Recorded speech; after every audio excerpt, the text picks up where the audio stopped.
Ugogo always buys in bulk. And for me, it's a first. But now I get it. You see, Ugogo saves more by buying more. Now, this is a habit I'll keep once this ends because even these small savings make a difference. What habits will you be keeping? Broadcast live.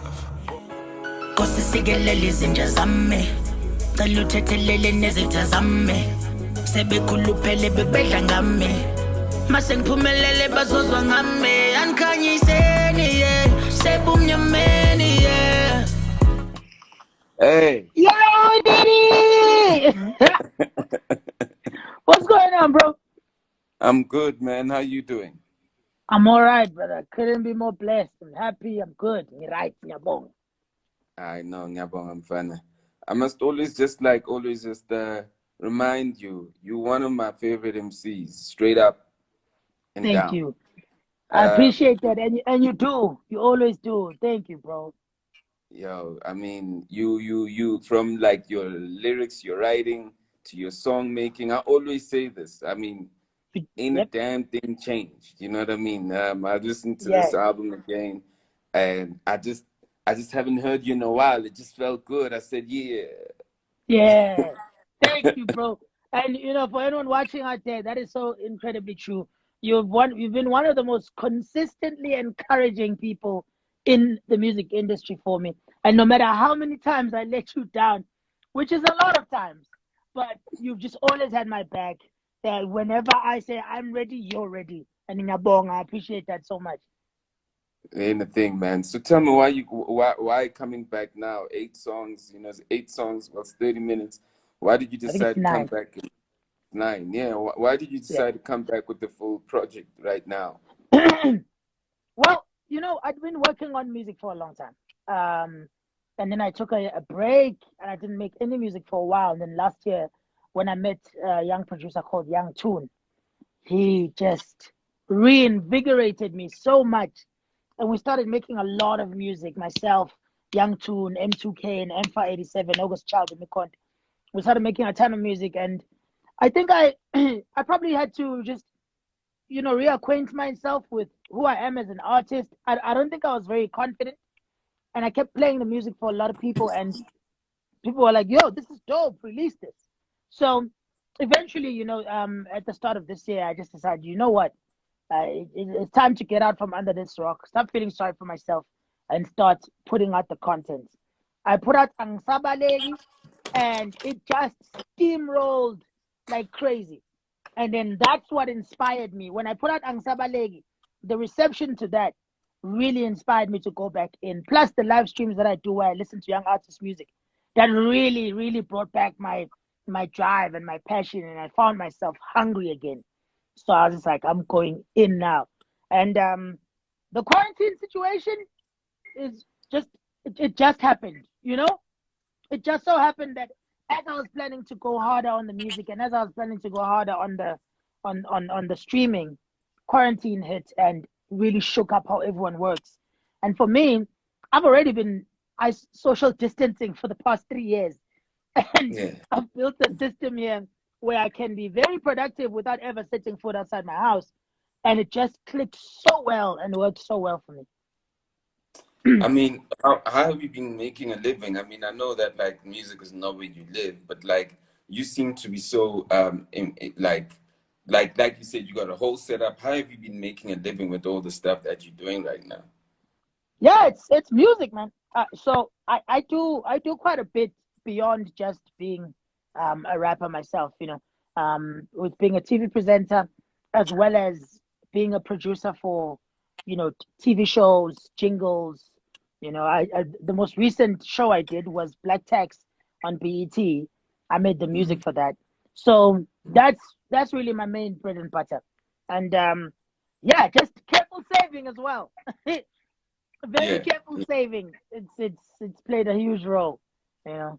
But ironically, when this quarantine thing came in, I started building up my whole live stream thing from last year, where I really wanted to elevate it to a point where it's a full on production. You know, those who know, you know, I've been doing these multi-camera, multi-platform live streams since about September last year.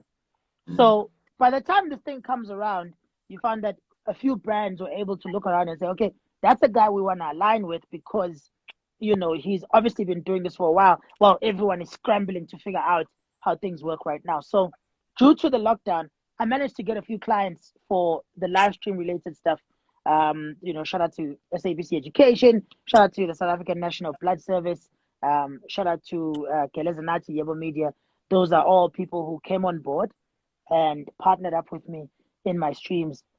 And my amazing viewers. I've had people really supporting the stream, putting their money where their mouth is. So that really helps. What is the theme of most of the streams that you have? I mean, I tried to follow one, and it felt like you were going to radio. You're doing a couple of things. Is it like following? Is it like are you like Maraza Kardashian? You know what's up with that? Yeah, let me tell you. So it's, to be honest, partly still figuring it out. Like right now, I know exactly what Tuesdays are about. I know exactly what Fridays are about. But you know, Mondays and Saturdays, I'm still trying to figure it out and put together something. And what I do is I just test it on the platform and I see how people are receiving it.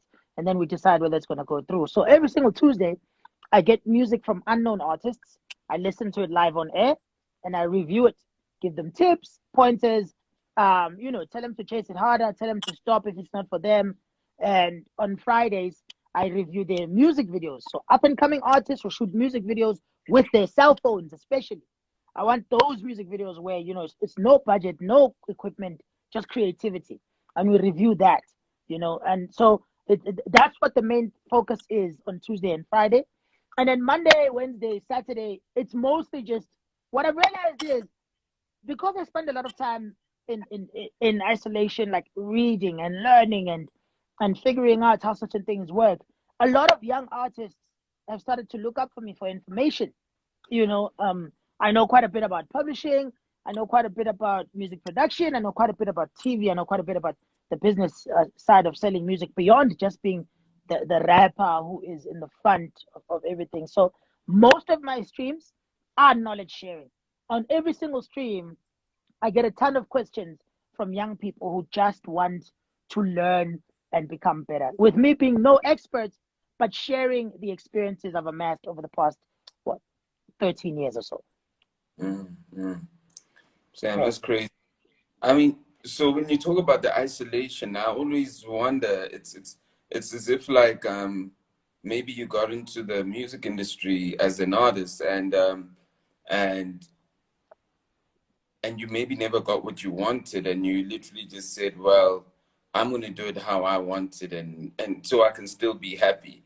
How do you get to that point? You know, like Gwan, because Gwan was huge, you know. I feel like Gwan was more a wake up call for you of where you really need to be versus what you're trying to be, you know. Yeah, it was. It really was. So, you know, in terms of the isolation, first of all, I'll be the first to admit that I've dropped the ball a couple of times in my career. You know, I've mostly been doing things independent, and to be honest, at some point I wanted to be independent, and then initially I wanted a deal, then I wanted independence, and then now I want a partnership. I realized that there's only so much you can do by yourself, and that's what Gwan exposed to me. You know, I was able to do a lot, and then Gwan ran, and everything just became way bigger than what I could possibly manage. But more than that, the most important thing that has led to who I am and where we are now is the realization that, you know, due to I deal with mental health issues, right? Yeah. So, you know, I've struggled with depression. I have a lot of anxiety, and it's funny, you know, growing up, you used to get told, "Hey, we are papa," and I realized that a lot of my hyperactivity is linked very much to my anxiety, and all of that links to the depression. And when I was at the height of my career with Gwan, I realized that there were certain things that that I wasn't willing to keep up, because when you're at the level of Gwan, the music is no longer the most important thing. The music comes second at that level. At that level, it's about the brand, it's about who you know, it's about what you look like, it's about where you're positioned. And those are not necessarily bad things at all. It's really good to be connected to people who can make things happen. It's an industry of humans, and humans function off relationships. But I as I found myself retreating more into myself due to personal mental health issues, I found that the music suffered when the music had not changed in terms of how good it is. The only thing that had changed was the face behind the music, and that face was retreating. And as I was retreating, the people I need for the music to keep growing also retreat, because, like I said, the brand becomes forefront at that point. So I struggled for a while with it. I can't tell you how many times I said I'm not doing music anymore. Right after the success of Gwan, and after some time, I got to slowly teach myself what it is that I am willing to do, what it is that I'm willing to take, what it is that I am comfortable waking up every single day and going to do. And once I figured that out, I was able to actually come back in with tempered expectations, knowing that, okay, if I approach this thing in the direction where I say, I want to maintain some form of privacy of my life, I want to maintain, more than anything, my own mental health and happiness, which means I'm not going to be in as many places that I need to be in for the music to be popular, then I must be ready to struggle reaching the level of success that is Gwan. Now, I do still think that it's possible, and I would like to do it. I am trying to do it, but I've tempered my expectations to understand that if this is the way I want to do things, which it is, then I'm going to have to work much harder in other avenues to make sure that I maintain my responsibilities. I take care of my families and whatnot, because the way I'm trying to do it is not the best way to make the most out of a music career, out of a rapper's music career. The way I do it, I'm too far removed from the rest of the game. I'm not as in touch with the game on a daily basis to be for Maraza, the rapper, to pop and make a killing. But I've learned enough in other avenues of music that doesn't involve my face to be able to maintain a healthy, positive lifestyle. That's incredible. That's a long answer. No. I mean, it's the answer that we need. I mean, it's incredible. It's the right answer because it's yours. Oh, yeah. You Thank own you. it. Yeah. So clearly then, I mean, that waking up and every day finding that thing that literally this is what Maraza wants to do, up against like the what the world wants you to do, or not even what the world wants you to, or what people perceive as, oh, now you are successful. How do you literally, how long does it take you to find the thing that you need to wake up and be happy and do every day? Oh man, I have I go back and forth between so many thoughts so often, a lot of people would be very shocked to hear how often I still doubt myself, how often I still feel inadequate, how often I still feel like I'm not enough. But over time, over the last, I'd say 2 years max, or 2-3 years, I put quite a bit of time into trying to figure out what it is that I love about music that can't be affected by anything outside my door. And what I figured out was I love making music, and the best therapy that I have is when I take whatever's on the inside and I put it on wax. There's no greater feeling for me than listening back to a song and thinking, damn, I can't believe I came up with that. The only one feeling that's better than that is hearing someone say, yo, that song saved my life. That is an amazing feeling. So what I realized is, in order for me to maintain a healthy mental state, in order for me to be able to wake up every morning and say, you know, I want to go do this thing, I needed to find a reason for doing it that was independent of the business aspects of the music. A reason for doing it that was independent of anyone else. And what I was able to reconnect with, you know, the person I was when I was wearing baggy pants and oversized Timberlands and baggy t-shirts and just running around the city trying to record, trying to battle cats, trying to be in a cipher. I reconnected with that and I realized that more than anything, before I knew I could live off this, I loved just doing it for the sake of me, for the sake of the art itself. And I've reconnected with that. I love making music again. I love making music again, so much so that just making the music and discussing the music on stream is more than enough for me to wake up and do it. And then I separated the two. So my reason for doing it is the act of doing it itself, because I love that act. Then once it's done, I can try to sell it. But the selling is not the reason for the doing. That's right. That's incredible. That's incredible. I understand a lot about what you say, you know. Hey, bro. And you talked about doubt. I think every human being, you know, someone asked me the other day, when last did you doubt yourself, feel not sure? I said, every day I feel like that. Yeah. This morning. You know, yeah, you know, it's just about how quick I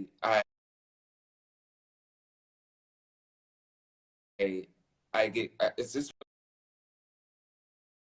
about how quick I grasp my confidence, though. Yeah. And I think some people are slower in growing. But True. every day you need to doubt yourself. Yeah. It's a stranger. Today's Friday is a stranger. Maybe last week I'm familiar with, but today's Friday is such a stranger that, like, I don't know what it can you still know. flip on you right now. You don't know. That's crazy. Now, with the mind of a creative also, because, you know, when they say you're hyperactive, and maybe that's where, like, the whole depression thing comes in with people. And I can imagine you had one which was up here. Now, with your imagination, you start imagining 100 times more than a normal person who literally, like, is not a creative. So the imagination of success is, like, bigger in your head, you know. And then the imagination of, but it never resulted to this, so does it mean this is bigger? You know what I mean? Yes, exactly. You couldn't have said it better, because it's crazy how trying to balance what you think your success is versus what your fans think your success should be is one of the most difficult things to do. And also, I found one of the most spiritually and mentally draining. You know, everyone knows your fans get angry. It's like, you did Gwan, now you're not doing, make another hit, make another Gwan. And I'm just like, yo, that is so easy. I don't want to do that. I can't bring myself to do that. You know, it's funny. The producers of Gwan, the composers who made the beat, they sent me so many other beats that were just like that. And I had a lot of ideas. They were just like that. It was going to be a Gwan 2.0 and almost guaranteed to be a smash, but I just couldn't bring myself to do it. I can't. I just feel like, you know, it's probably part of the reason why I change my mind on what I do so often. Once I've done something, it becomes boring to me. And I feel like, you know, if people are going to spend money, people are going to take out their money and go to iTunes and buy something, I don't want to sell them something they've bought already, you know. But that's more of a personal preference. And even though I understand that one me doing another Gwan would probably, to a lot of people, wouldn't seem like a cop out. It wouldn't seem like me just rehashing a concept because it was so unique. To a lot of people, it would seem like, oh, that's his identity. That's him. He's just carrying on in the lane that he has built. You know what I'm saying? But I just couldn't reconcile that. And I realized that feeling is completely a me problem. There's nothing wrong with an artist settling into their niche. And, so many artists are desperate to find their own niche, and I found mine, but due to my own self-doubt, due to my own unrealistic standards, to be honest, that I set for myself, I just said myself, like I have split personalities. The Yes, you unrealistic do. standards, But you got 1,000 people speaking in your head. yes, and they're very noisy. But the unrealistic standards I'd set for myself, I just couldn't bring myself to do it. But I know the adult in me knows and understands that it's not a cop out. It's an artist tries to find an identity. When they find it, they run with it. That's normal. That's how it should be. I just couldn't do it. I don't even know if it's like couldn't do it. It's maybe also sometimes you maybe know you've got more, you know, True. Yeah. Because if you think about it, the output of human beings is literally like it keeps progressing, you know. So if we listen to what people said, that we like you when you've given this output and you keep growing, that means like you don't give yourself space to get to where you really need to get to. Do you know what I mean? Yeah. So Yeah. it's one of those journeys where like they'll under they'll understand when I get there, because I also don't understand. Yeah. You know Yeah. what I mean? True. And Yeah. one can argue that you think too much, because banana imali and they iphinda kayi-10. You know, they say that like the secret of business is that you need to do the same thing 10 Yeah. times, 20 times, Yeah. Yeah. until you can say, yo, I've made it, right? Yeah. Yeah. That's Um, true. it's incredible, man. It's Yeah. incredible. Look, I think it's something that as time progresses, I'm gonna have to learn. So I just want to respond to someone here. Nick said, Maraza, what happened to the guy who's holding on to your music videos for Get Down, etc.? The one who is holding on to your success. Are you gonna pay him or what? I recall him saying you owe him. Dix, that is not true. One, Ketango was fully paid for. That music video was done by Skystar back in Durban. I just didn't release it because I no longer feel like I hold the same views as I expressed in the song in a few lines. I think you might be talking about the Eingege music video, which we fully paid for, but there was issues with production and whatnot. But the bottom line is we sorted it out amicably. Didn't get the money back, didn't get the video neither, but I've moved on from there. So yeah, that's your information is not as accurate as it can be. But someone said selling 1 rand to a billion people makes you a billionaire. They say, yeah, that's hey Marsha, that really encapsulates what I am trying to do. So what I'm trying to do is not necessarily become the biggest star in in 10 people's top 10 list, but I just want to become one of the stars in a billion people's top 10 lists. And I feel like that way for me is a bit easier to maintain, because thank God for the internet. I can reach so many more people than was ever possible. But in order to now compete with all the other people that are reaching the same people, I have to do more than just go out and do other things, go to parties, go to events, red carpet, shoot, meet designers, gym, lose this shit here, which I have no desire to lose because my daughter likes sitting on it. So another, all those things can be difficult to reconcile. But for me, making a bit of an impact in like 10 new people a day, that for me is a steady way towards more longevity in my success. And I think doing the same thing 10 times, I agree. I think I think it is a good formula. I think it does work in certain spaces. But creatives like us, we struggle with that. Slick, how many properties does Slicker on Life have? How many IPs does Slicker on Life have? There is a ton. You could have easily done artist music, put it on there, go to events like you were going, interviewing rappers, and then having the balcony. And that's it. That alone is enough to maintain the site. But you kept adding and adding and adding and adding and adding and adding. The creative in you wouldn't let you sit down and be like, yo, these 4 IPs work. Let's just keep going with those. Let's maintain them very well. Let's be careful. We don't want to risk more. Business dictates. Do the same thing over and over until you make $1 billion from it. And that's what we're going to do. No, you couldn't, because you're a creative. And you also have your own 1,000 voices in your head.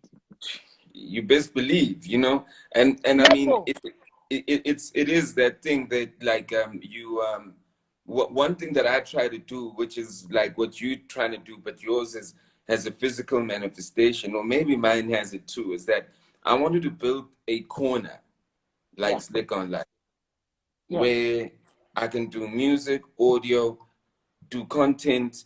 I mean, my only barrier right now is that, I wanted to do streaming, but like it's expensive to do streaming. It's like, you know what I mean? So so I've got all these layers, but what I wanted to do, I wanted people just to land. So even when you see some of our content is now on television or whatever the case be, but this was stuff I was thinking 7 years ago, because television 7 years ago was never going to let me in. But like now I was able to come into television with my kind of like rules, or rather my kind of the things that they said that we'll never pay for. I was able to go, well, I paid for it. This is how we're going to do it. You know what I mean? Exactly. So it's all those things that like, I think all of us do have, I mean, most of us, who genuinely like love music, in my view, who genuinely love music, who genuinely listen to music, the lights and the fame is like a disruption.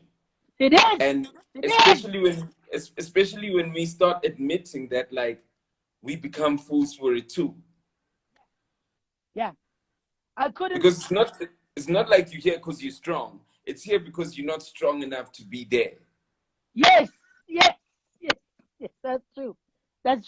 And man, I struggled with it for a while before I was able to admit to myself that it's not what I thought it would be.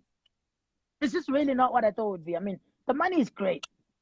The money is great, but you gotta pay the price though. You gotta pay the price. You have to pay the price, and it's a hefty price, man. It's a hefty price. Like I really, really love being Uspamanda. I love being just another guy, and even where I live, people ask me, why do you still live here?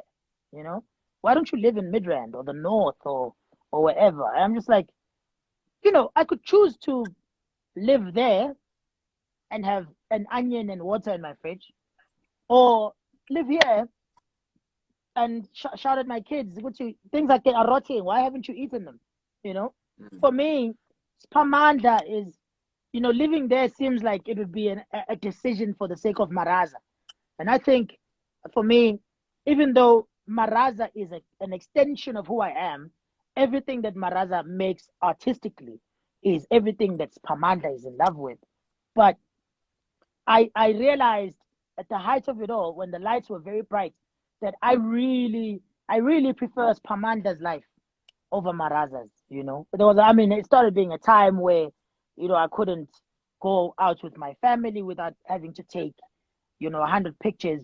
And my thing is, I don't mind the picture taking, but sometimes I just wish I could just turn it off.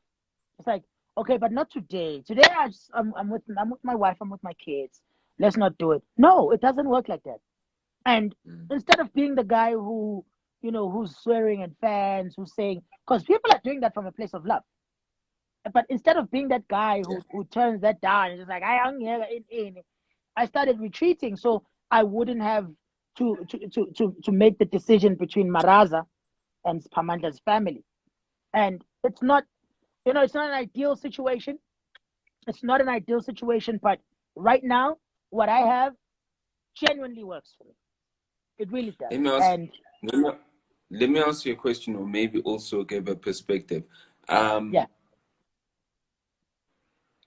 So I said, Usiabonga Metani, literally, like Yeah, is able to create a movement like a squatter camp. Usiabonga yeah. Metani.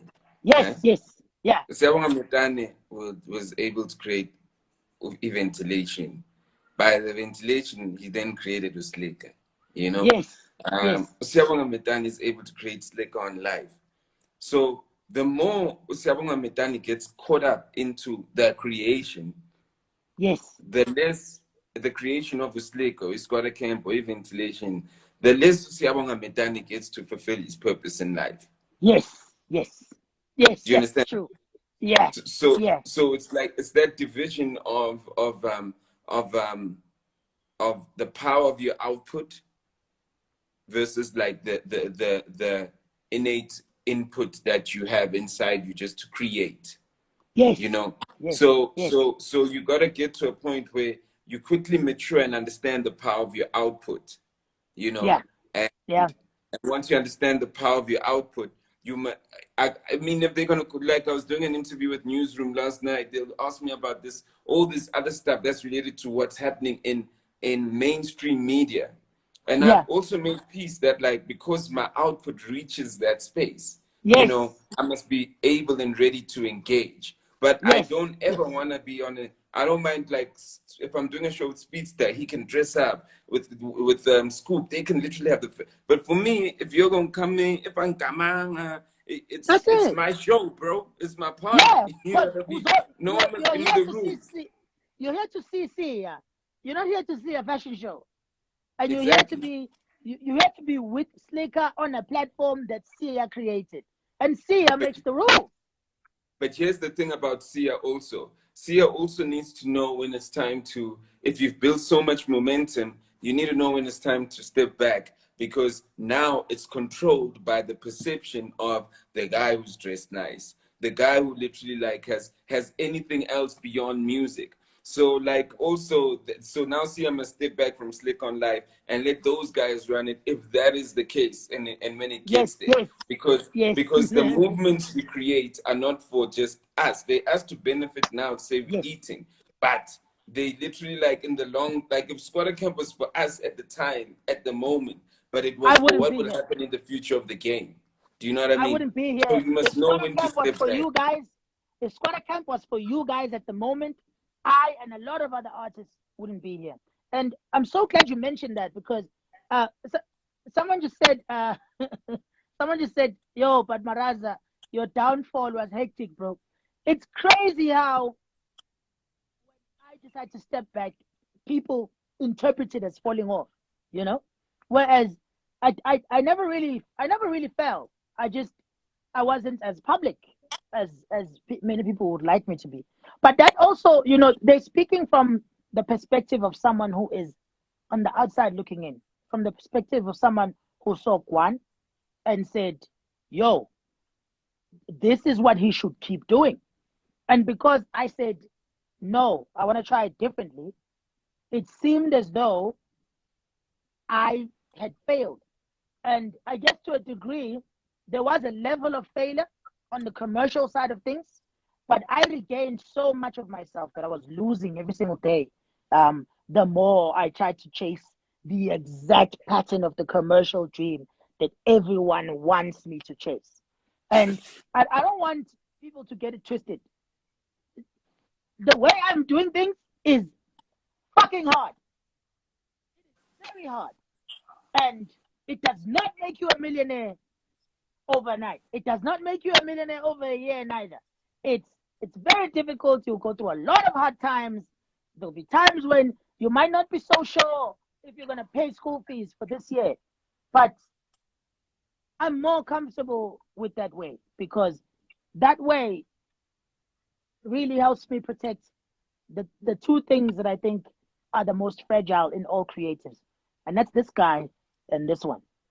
And when I look back to like some of the things that that I've tried to do, I'm inspired by Squatter Camp. I'm inspired by Mischief. I'm inspired by the Motherload, all Shorty Skills and Local. You guys, for lack of a better word, were sacrificial lambs You guys of gave course. so much more than you got back. And if you guys had not given that, I wouldn't have been able to do what I did with Gwan. Because at some point, that sacrifice has to happen. Someone has to put their head on the chopping block so that the chopping block can be moved out of the way and no one ever has to put their head on it again. And I feel like with the way that I'm doing things, I'm on that chopping block. Yeah. Trying to pave a way of working that will, that will make it extremely hard for me to live the exact life that, maybe some people who know and appreciate my talent might think I deserve. But I know that every other kid who comes after me will find that path having been cut through blood, sweat, and tears, and they will have an easier time maintaining who they are and reconciling that with the superstar that the public expects them to be. Just like you guys struggled for a much longer time than I possibly know, because I remember growing up and listening to you guys. The first time I saw Squatter Camp, it was on Shizness. The very first episode of Shizness that I saw had Squatter Camp in it, and you guys were on there. And I think Infa was like a teenager at that time, probably. And they were talking about, yo, Infa is the youngest member of the group. And I see this guy that I used to watch in Dynamite Deep Cliff Dudes, and you're out there, bandanas and bikes in the hood. I'm like, yo, these guys are stars! These guys are insane! Years later, as I learned, I realized, holy shit, that must have taken a lot from you guys. I think, you reached your success, but the price to get there was really high.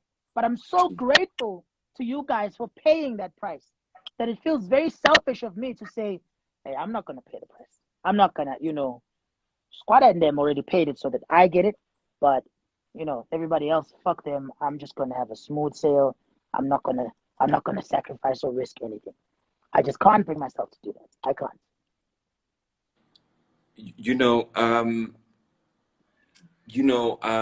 I hear a lot of people do talk about falling off or whatever the case be. I mean, I don't think anyone has ever directed that to me per se. But I always feel like there's maybe a little bit of a misunderstanding of what life is about, Yes. I cannot, like I said, like I don't know what Friday is going to give me. It's a Yeah. complete new Friday. If Yeah. I have these gifts that make umoya, that make like slick on life, those are not, I don't know where they came from. Yeah. I can't tell Yeah. you, right? Yeah. Yeah. And if you hear them one day and then you go, yo, then I can't control where you have put me also. Yes. Because yes. because I'll tell you one thing. I'm still the same person struggling to figure it out, collecting music as I was before Moya when I was in Leondale and record my cassette. So I'm still the same rapper who I'm not used, it's not like I go, yo, I'm proud that I'm not fashionable because we never had money to buy us clothes. So I wasn't the guy who literally like knew what was out in the streets. What was the point? Yeah. My mind is still things like that. That's why I don't know what's out in the streets. But I can see, oh, Scoop knows it. Oh, but that's not who I am. I wasn't raised like that. So it's so crazy when people go, so-and-so is this, so-and-so fell off, so-and-so is this big. But so-and-so doesn't even control their own magnitude and their reach. Yes. It's literally just the gift that controls it. Yes. And once the gift literally reaches so many people, so and so is that. But when the gift is done its job, you are still a pilot. You've got another job to do. So I think that people also confuse the fact that like just because you are posting here and you are commenting on Instagram, that means that and your comment on Instagram is based on a stature. That means you haven't even started understanding the purpose of life, because if your life is about posting a stature, imagine how weak your gift is. Yeah. Do you know what I mean? Imagine how useless your gift is. You know, if it's about, and then you go and you tell people that, you know, I was on the live and I told Maraza that we, or so and so, and you go, I even go, it's like I was talking about, like, say, this AKA Casper sees with people. I was saying, is my life so irrelevant that I have to get myself involved in something that has nothing to do with me? If the guy drops some music, he's got 3 songs today, we're going to support the music. We love it. If Casper drops that's music, your support. If Caesar does some great business deal, I'm gonna support him. I'm gonna back him up. If Casper does it, I care about, like, the gift. Like, wow, that's a crazy gift. You know, it inspires me. But once they start arguing with each other about that shit, ngena kuphi. But then you go and you retweet it as a fan, so-called fan, and you go and amplify it. It's the people that literally are making all negativity be big. Yes, it is. Not these guys who've got their personal conflict, because I'm sure Mama Kunobaba Kunabo Bayalo. Why don't I understand? Yes. So why don't you there? Why don't you add them on? Exactly. So there's this I want to use the word, there's this lack of importance in people most times, and funny enough, social media was built to show us a lot of people who have a lack of importance, especially the negative side of social media. There's this lack of self-importance on social media that, like, people literally find their value in retweeting someone that they perceive as important and thinking that it's gonna benefit them a certain way. You know what I mean? So for me, and that's even how we built Slick on Life. I mean, I started, but even with the team, it's how we built Slick on Life. We just said, yo, I'm never, from 7 years ago when I started this shit, I said, I'm never gonna write anything that's scandalous, anything that's negative, anything. Until this day, if y'all gonna jump on the site, I'm not gonna get on the side, yeah, AKA, yeah, Casper, yeah, Caesar. I'm not. I'm literally just gonna speak to them as my dudes. If they give me the respect, they give me but I'm not gonna get involved in that. I'll speak to them on the phone. That's not the purpose of your gift. It's not my gift. If I can speak with Caesar on the phone, or AKA or Casper personally, and go, yo, what's that about, or whatever. But for me to try show that I'm a mediator, I'm an OG, people listen to me. Why? It's not my place. When, like, there's another thing also that's actually driving that kind of war that's bigger than me. That's bigger than my gift. And people need to understand that, like, you know, if your gift is on simple retweeting, you must really be mad at your ancestors.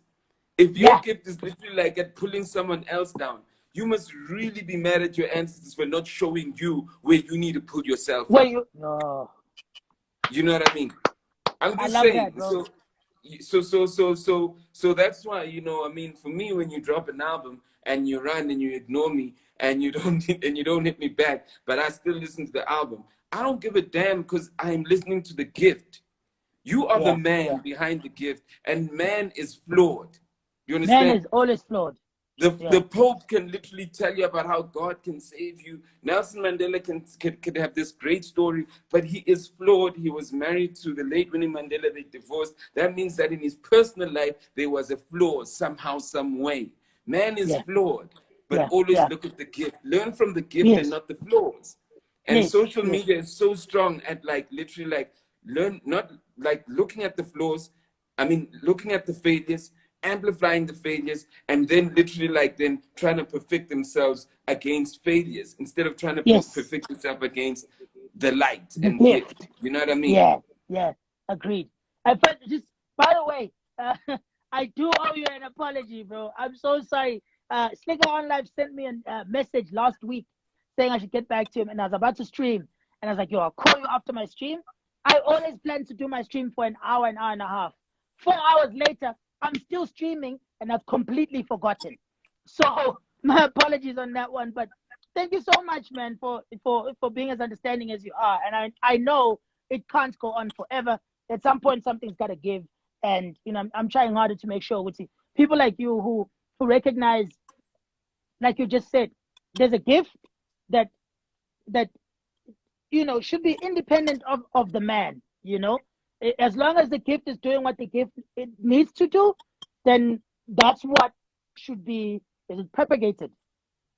Yeah, some propagated, yes, something of the Straight sort. up. Because then, Straight if up. we looked at, if we were busy looking at Mandela's personal life, we would miss how much of a necessary impact he was on the world, irregardless of how situations might have been within the walls of his home. When he stepped out of that door and used his gift for the betterment of the rest of us, he did it, and he did it well. What he was in behind his own closed doors is really irrelevant to us, you know. Shout out to LTD Fresh, shout out to Lennox Lone Wolf, hey Marsha.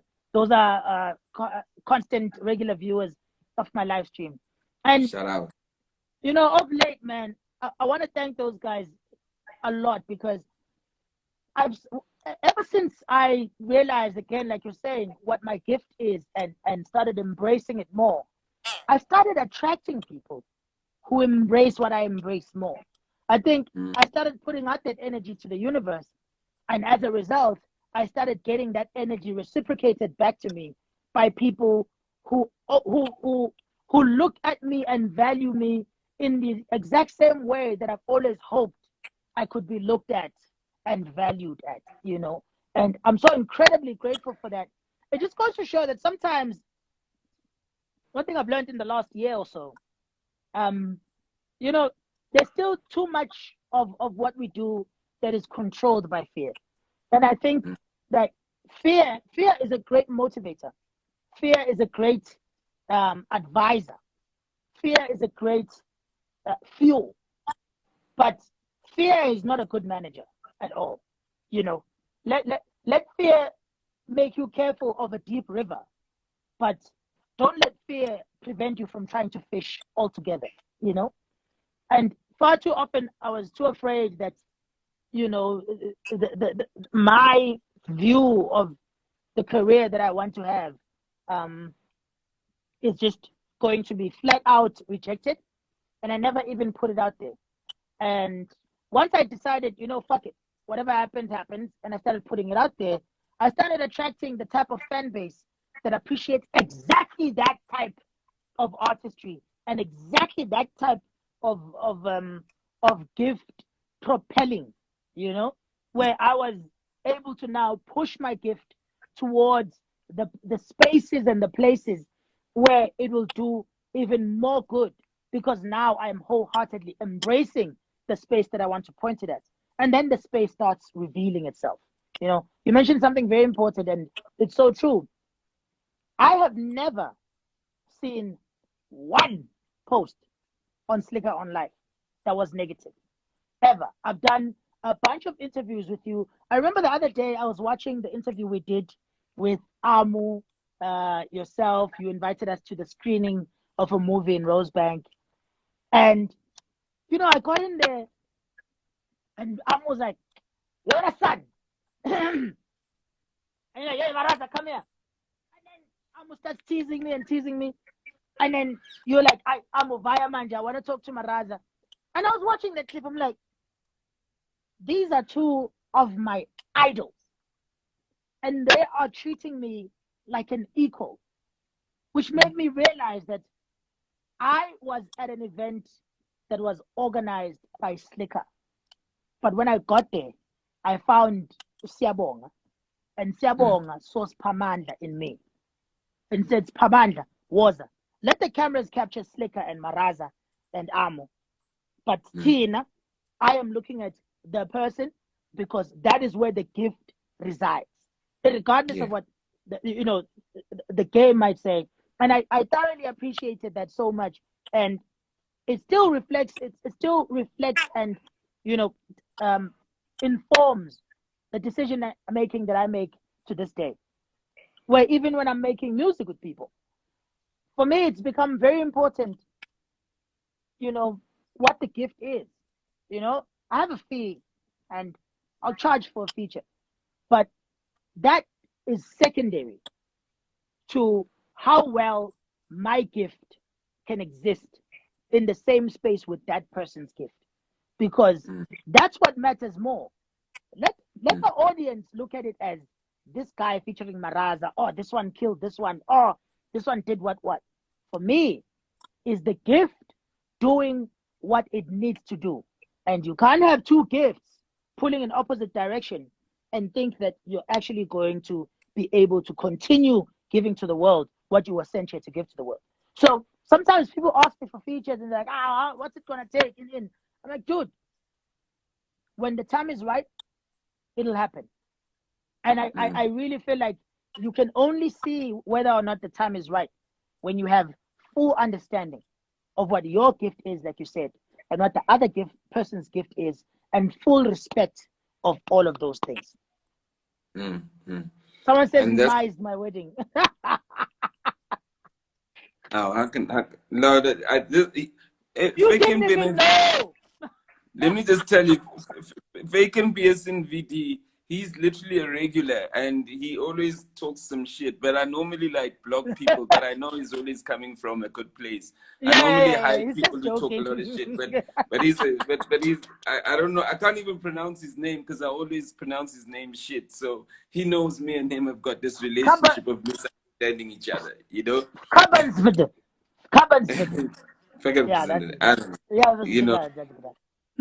But you know, I wanted to tell you, it's well, if we had to talk as into the scene, you know, I'd had to say something like, and not because I'm that deep, I'd have to say that, like, izipho zakho, you know, izipho zakho zizophuma emsebenzini wakho. Wena njengomuntu uzoba nezinto ezikuphazamisayo ngoba umuntu, and umuntu uyahamba uyaphila empilweni nempilo vele izokuphazamisa. Kodwa izipho zakho zizosebenza, sizozibona.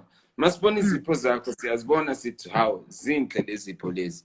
Masingazibona izipho zakho singathi ukuthi zinhle, kusho ukuthi angeke sazi kunathi ukufunda ukuyenza okuhle. Understand? Exactly. So essentially, like when we start looking for the positive qualities, you know, in people, that's when we start start looking for the positive qualities in ourselves. You understand? And when we have flaws and we make mistakes, we can also just say that, you know what, we can't lean on, but I've got so much good. We can lean on, how do I fix myself to get back to that place? Because you're alive. You know what I mean? You woke up, you're alive, you're breathing. That means another chance. And what you've built around you, this thing to create at your house, you own it. There's a bunch of guys with all the mainstream success that don't own even one thing. They're not even reading enough books. Like, they don't even own what's even in your head. No one gives you like money for the stuff that you know. But the thing is that in life, then it's about how do you flex it so it's to your benefit, so you can grow. You know what I mean? Yo, Maraza, I think we got like 3 minutes left. You know, but talk about Lost and Found EP, yo. Make sure. Okay, cool. Just really quickly, engizama ukuyifundisa iy'ngane zami, like iy'ngane zami sinalo mthetho lo. Awungibizi ngodaddy, ungibiza ngobaba. Uma ngikhuluma nawe isiZulu, ukhuluma nami isiZulu. Ugogo akuyena ugrandma. And izinto ezingenza ngifuna ukuthi iy'ngane zami ijwayele leyo nto leyo is because yabo nje ubala indaba yesintu. Kubaluleke ngenye indlela ukuthi abantu abasha bekwazi ukuyixhumanisa nendawo le abaphuma kuyo. Mina, this whole journey yokuthi ngize ngizazi ukuthi ngubani njengoba ngiwuye manje emva kwegwani, ngahamba ngaphindela ekhaya at the height of my depression, at my lowest point, at the most extreme side of me self-doubting myself and not knowing who I was and what I want to do. Ngahamba ngaya ekhaya, ngalala emsamo, ngahlala nomkhulu saxoxa, ngahamba ngaya emfuleni engangibhukuda kuwo, ngahamba ngayoshaya inyoni, ngahamba ngayokha umoba. Ngakhumbula ukuthi yazi the guide, the manager, the promoter, the power that I've always needed in the music industry is still within me. It's the thing I came with from KZN. And I draped it in too many layers of glitz and glamour, in too many layers of lights, camera, and action. And that light started to flicker. But when I was able to peel back those. And that's what I've put in Lost and Found. That's why my project is called Lost and Found, because I felt like, in the success, there was that light of mine that was lost. And I went back and I looked hard. And once I was Ekaya, it honestly wasn't that difficult to find. It just took a few switches clicking, and I realized what I had found.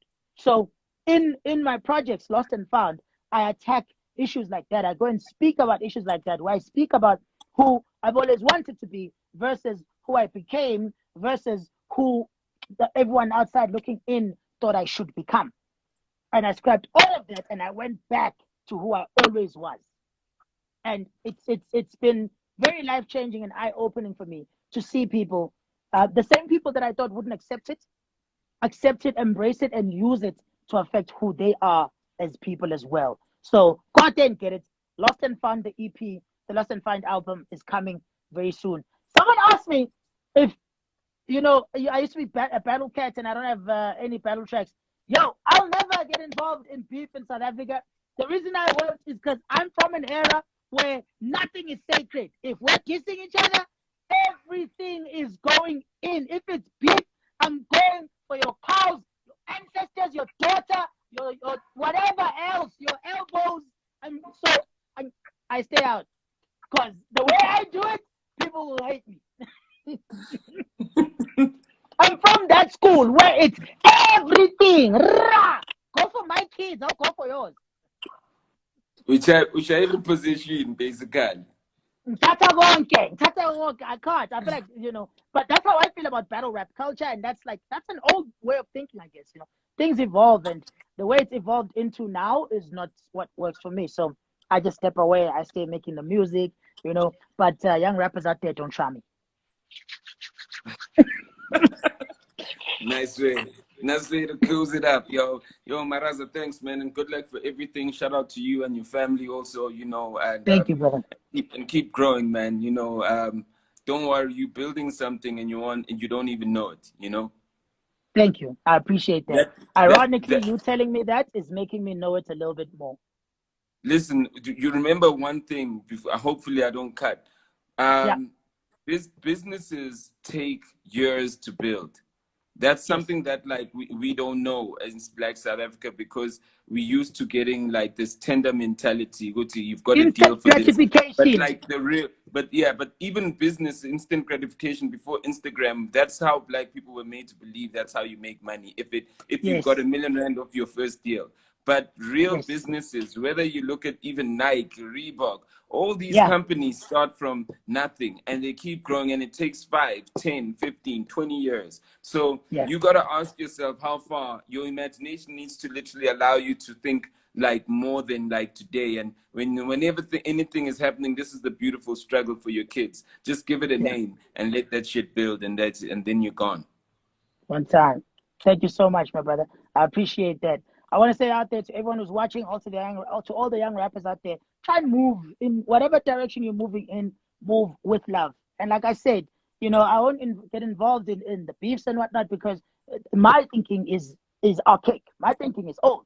And I don't want to say people should think in a certain way. But if there's one way that I still think is music made with love, earnesty, and compassion, not just for yourself, but others around you, will always travel further than any Yena Funa Hamba Congo instant overnight hit. And that's the stuff that I want to focus on the most. And that's what you find on Lost and Found, the EP, and Lost and Found, the album. Yo, get Lost and Found, the EP. Someone said we need more of those Fanakalo rhymes. You clearly haven't listened to the EP. Go listen to the EP. Listen, when I sing a hamba tata lo EP, when I lalela kona lapa Spotify, when I ziyad, na shit. Yes. Peace, B. Yo, one time, bro. Thank you so much for all the love. Shout out to everybody. Broadcast live.